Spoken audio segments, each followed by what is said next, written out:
নমরুদ বলে, ইব্রাহিম ঈমান ত্যাগ করো, না হলে আগুনে ফেলবো। কোথায় ফেলবো? সৈয়দনা ইব্রাহিম বলে, আমার জীবন যাবে কিন্তু ঈমান যাবে। তার মানে পরীক্ষায় পাস, আগুনে ফেলে দেয়া হলো। ঈমান হারা করতে পারে নাই নমরুদ। তার মানে আগুনের পরীক্ষায় নাকি ফেল না পাস। তো ইসলাম ডিফেন্সিভ অ্যাটিটিউডে বিশ্বাসী। আক্রমণের শিকার হলে প্রতিরোধ করে। মার খেতে খেতে দেয়ালে পিঠ ঠেকে গেলে তখন ইসলামও দুই একটা মারে।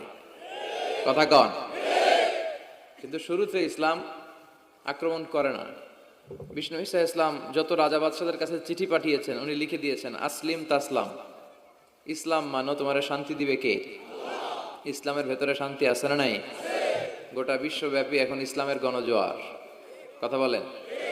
দেখবেন অন্যান্য ধর্মের লোকেরা কালিমা পড়ে পড়ে মুসলমান হতে শুরু করেছে, তাই না?